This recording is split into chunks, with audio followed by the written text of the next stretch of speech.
Where'd the name General come from? See now, Chicago, I really don't know. I was named after my father, but what you're asking now is how my father got that name, and that's what I never learned. I never learned from my father. He didn't really know. I was born in Detroit. My family, both my mother and my father's side of the family, were from sharecropper families in Georgia. Mom and Dad met. They moved to Augusta. They were married in Augusta. My older sister was born in Augusta, Georgia. And there my mom and dad worked as a, sort of like as a maid, yard keeper couple. Kind of like in the new movie Help, you know, except it was a couple, but mom and dad worked there. Dad told me that at that time he earned $6 a week. His dream was to get to Detroit, to get him a job in these auto companies, because he had a brother who had came from there and went up there, and he'd get letters back, and his brother was telling him about how life was and the money he could make and stuff like that. So that was Dad's dream. So my dad and another uncle on my mother's side, one of my mother's brothers, they both came up here to Detroit. I think it must have been about, January of '41. Both got jobs, first in construction and then went into the auto industry. And Dad sent back and got my mom in April of '41. And I was born in September. So that's the transition the family made. But Dad's dream was, we did a movie together called American Dream, and they highlights my family. They wanted a family where they could show 3 generations in the auto industry. So they had my dad, myself, and my daughter at that time that was working at the Jefferson Assembly Plant. So they went into a lot of depth in there, and Dad on that movie talks a lot about how his American dream was to get the hell out of Georgia, get up here to Detroit, get him a job so he could buy him a house and raise his family. So in that sense, Dad was able to complete his American dream.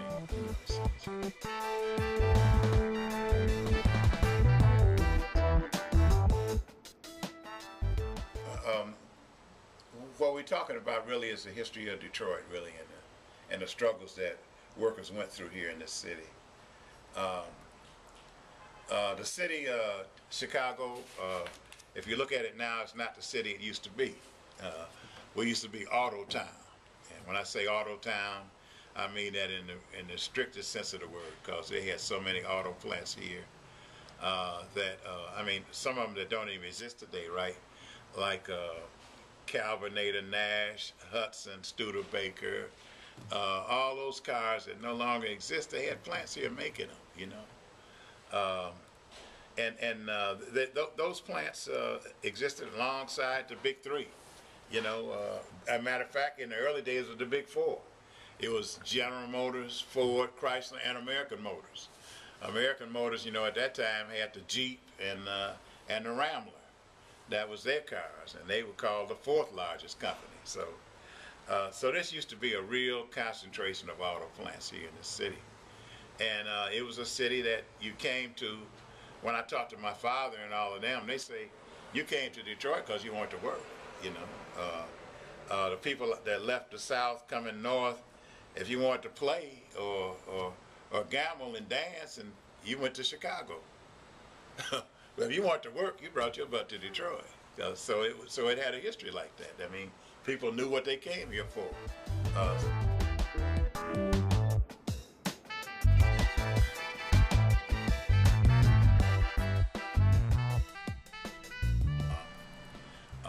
The composition of the city that we live in now, a lot of it was the work of Henry Ford himself, because Henry Ford, when he built that great big Ford complex out in Dearborn in 1928, his strategy was to keep the workforce diversified, and that diversification was a hedge against unionization. He figured if he had Italians here and Irishmen here, you know, and Middle Easterners here and blacks here and all like that, that was a hedge against organizing. If they couldn't communicate, then they couldn't organize. So part of the reason that You got so many blacks in the population now because Henry Ford recruited a lot of blacks at that plant so that he could make it really diverse. Chicago, to show you how diverse it became, in 1941 when it was organized, we had 17,000 black workers in the foundry. But the whole Rouge had almost 100,000 people in it. But with 17,000, you got almost a fifth of that workforce at Henry Ford. At Ford was black and mainly concentrated in the foundries and open heart. You know, so part of the diversification was his doing in order to keep the thing from being unionized. You know, Ford was the last one of the big three to get a union in it. You know, they had organized GM and Chrysler before they could tackle Ford. And when they first went after Ford, they were defeated badly. And that's what's called the Battle of the Overpass in 1937, when the Union went in to try to organize the Ford plant and got beat back by Henry Ford and his thugs. You know, Henry Ford had a guy named Harry Bennett that handled the security at the Rouge plant. He had 8,000 people on his payroll.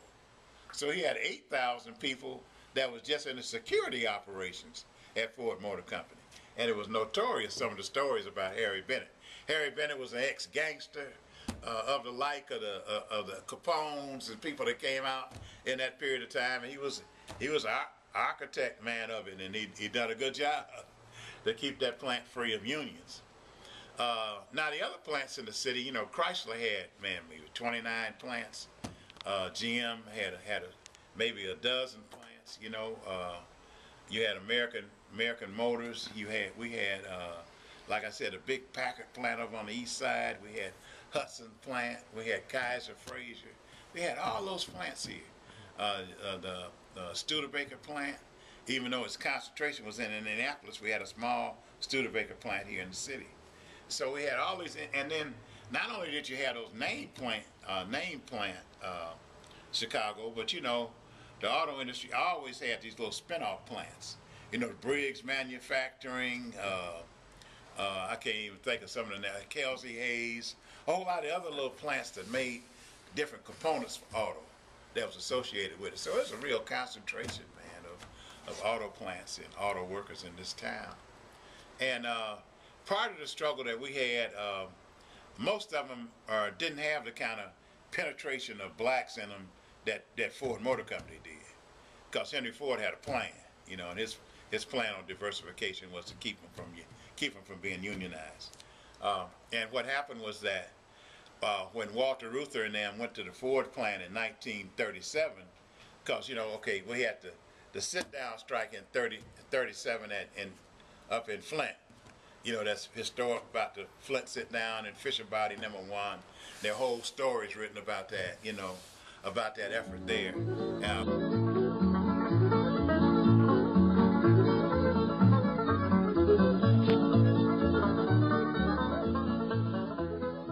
We got a real unity, man, because it's the coal miners that organize auto workers. If it don't be for coal miners, the auto workers probably never would have been organized, man. John L. Lewis brought a core of coal miners up here to help with these union drives, and it's real important, because one of the stories they got up at in Flint was that when the governor had called out the National Guard, John L. Lewis flew up and stood in the windows at the plant and said, "If you're gonna open fire, you got to shoot me first." Bared his chest. I mean, there was that kind of solidarity that went into the organizing drive of the auto workers. And if it don't, I mean, John L. Lewis took the dues paying money of the coal miners and built the CIO, you see. And that's a hell of a job and a hell of a task to do. And obviously, in order to do that, you had to convince the coal miners that that's necessary. That in order for us to grow this movement, we're going to have to support the other sections of the industrial working class in this country, else we're going to fail. We'll be standing out here by ourselves. So the whole CIO pretty much was built with the backing of the dues-paying coal miners. You know, and that's an important piece of history that people try to gloss over all the time and not talk about. But just last week we had, Cecil Roberts? Isn't Cecil Roberts the international president of the mine workers right now? He was up here last week to a rally we had. And he came up and he talked about that. And I was glad he came because we got so many people in these auto unions and other unions that don't know that history. They don't know the role the coal miners played in organizing us up here. And I was so glad to hear him stand up there and say that, you know, so that I could go back and check in certain people, you know, to see the history of it and how important the coal miner and auto worker connection was. And it just surprised me. We had Cecil brought with him this black coal miner that's on the executive board of the coal mines. And he told the story of this guy, and I was shocked because I knew the guy, but I didn't know the history he had. He said that his dad was one of the few black coal miners they had in the mines back in the 30s. And he went in the mines and he worked. He was an active member of the union. And he got hurt, and I understood. Cecil said that he bought a coal mine with the money he got from being hurt, and he employed about 100 people, and he made sure it was unionized, you know. But he went on to tell that story about him, and then he said he had a son, and his son was the guy that's now on the International Executive Board of the Coal Miners Union. He had him at the meeting with him. I can't remember his name, but I remember him. I met him back in '89. Back in 1989, during the big coal strike, we organized up here, you know, out of our local and our international union, what was called the from Motown to Coal Town, and we took a 200-car caravan from here down to the coal fields in support of the strike down there. And that's how I got a chance to meet that other guy that was a coal miner then. He wasn't a member, he wasn't on the executive board, but he was a coal miner then. But it's kind of important. But anyway, I'll just highlighting, I think, the strength and solidarity we had between coal miners and auto workers that stood over the decades without a lot of the auto workers realizing, you know, the kind of connections and the kind of solidarity that existed between the two, and how important the coal miners were for us. If you ever go out to my local union, Local 600, we got pictures up and down the wall of the Ford organizing drive that took place in '41, and you got pictures of Wetman, I think his name was. There was a coal miner that was sent up to help organize Local 600. The last name was Wetman, but they got pictures of him on the wall too, along with the organizing drives and meetings that were taking place in order to get Ford unionized.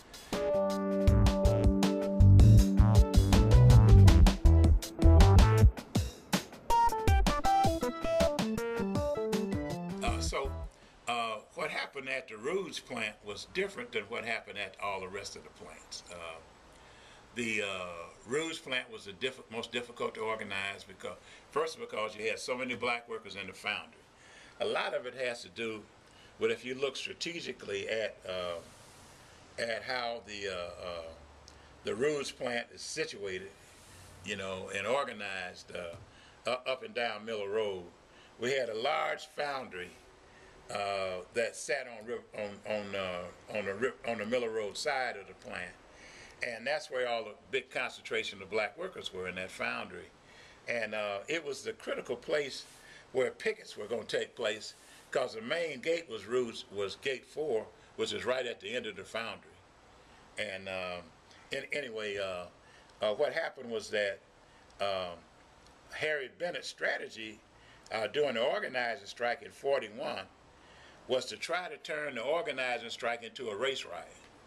So Bennett had hired a bunch of black thugs and put them in the foundry, act like they was working, you know. And in preparation for this strike, when it started, he wanted these blacks to run out and attack the organizers and turn the thing into a race riot. Have the governor of the state then call out the National Guards and use that to crush the whole effort to unionize. So the battle became one of winning over these black workers in the foundry, you know, and it was really strategic, and we did a lot of work was done. They organized preachers in the city. They flew Paul Robeson in to sing down at the Olympia Stadium, you know, and entertainment. We had preachers at the gate. Gate 4 preaching sermons all day long to these blacks in the foundry, winning them over to the Union cause. You know, we had the 2 local black newspapers that was brought into the cause. They opened up union halls in the black community. Union halls right on the street, and one on the east side, one on the west side, so workers could be recruited from the neighborhood and not just from the plant. So, you know, it was a massive effort thrown in together for solidarity around that thing, and it worked.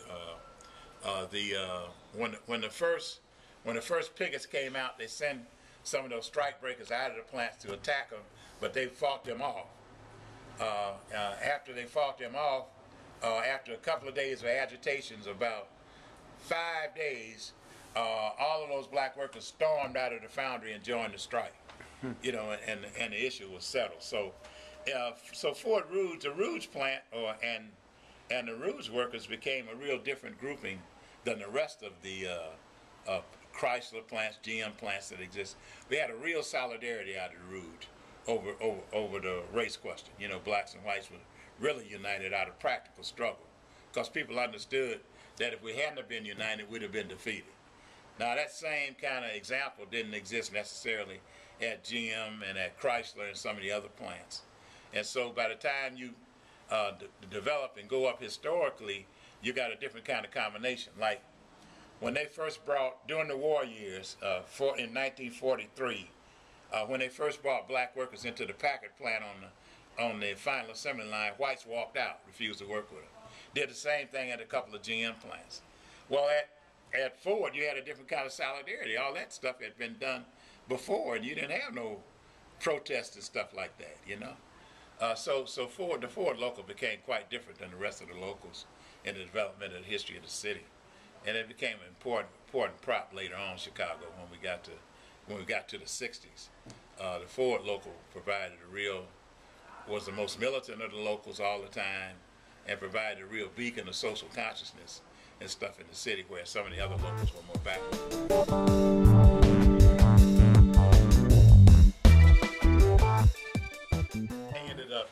Chicago now, I'm a retired auto worker. I ended up working in the plants for about 40 years. I hired in '63 and I retired in 2003. But like I tell you, I got fired from Ford 3 times, Chrysler twice.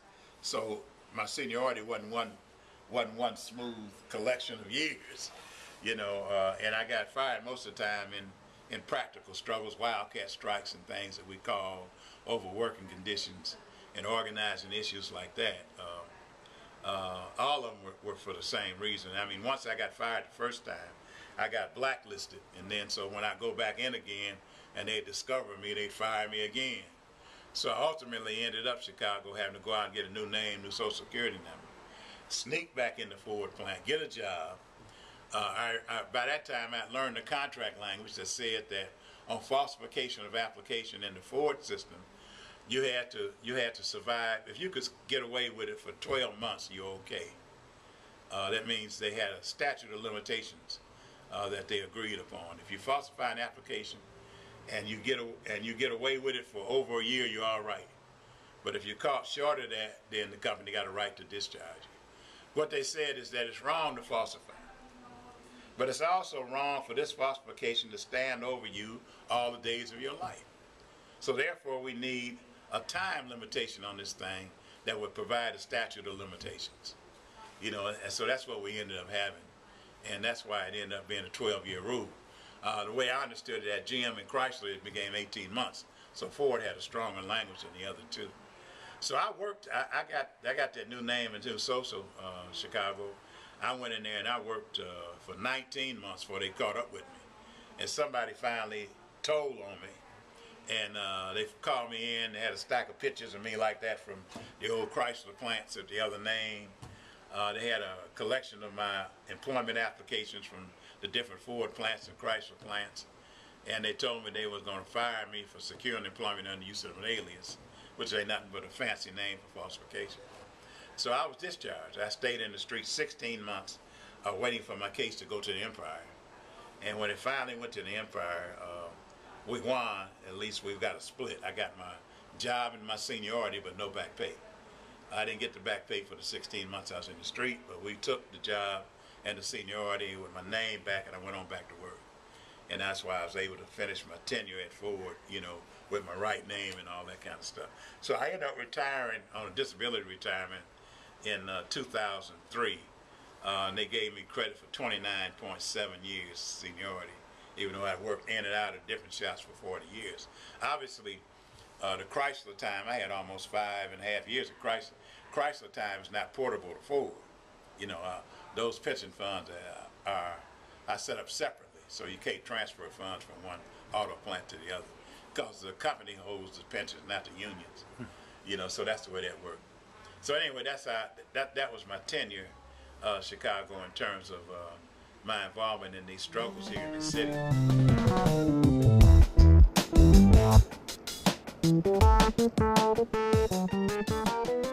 The struggles here in the city of Chicago, it's a long, long story of all the work that was done and the fights that we had, the unity with the struggles in the community that we had to bring to bear on the struggles inside the shops. Else we wouldn't have survived. The extreme learning experience we went through all these fights. I mean, we would strike one of these plants on a wildcat strike, and the companies just control the courts. You know, I mean, you know, it's the same thing in the minefields. I mean, a judge would call the company called the judge to get him out of bed to have an injunction hearing on you. You know, and you'd have to respond. So we learn a lot about, you know, who controls what. The lessons are innumerable over and over again about the tactics and the struggles that we had to use, how to broaden it and base our support in the community, that we could fight back and resist, how not to get tied down in fighting the battle on their terms, to establish what terms we're going to fight this battle on and carry it out in our interests and not theirs. All those tactical questions came out of the struggle just for survival inside the shops. And lo and behold, Chicago, by the time we finished most of those battles, then we confronted with this thing where all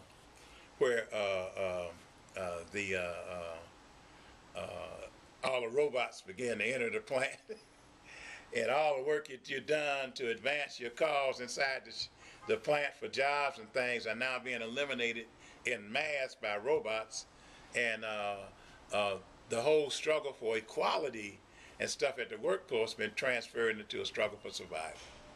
Survival, plain and simply, because we got no way to live. And so that poses the questions we got now. Really, I mean, without jobs, how are we supposed to live? There are no jobs on the horizon, but does that mean that a job means that's your ticket to livelihood? I mean, you can't live without a job. Is that the kind of contradiction of the world we're fighting for? Because it's clear to us now that the robots are so much more productive than we were, that they don't need us in the workplace. So now we got to pose the question about how we're going to live in the current world. So you're talking about a real change in the system that we're living under, and people's perspective of what the jobs have been. So much. I mean, jobs is used as a discipline in the family. You know, the kids get old enough and say, "Get out and get a job." Well, nah, how you gonna do that now? Well, it ain't none. You know what I mean? So this whole question of jobs and how we live and what kind of society we're gonna have and who got a right to live and who doesn't, who can eat and who can have a home and who can't. All those questions are being thrown into us as real moral questions that we got to deal with. And even though we fight to resist the attacks that's put up on us, we got to have a kind of a vision of what kind of world we want. You know, what kind of world do we see in front of us and which direction we can go in. So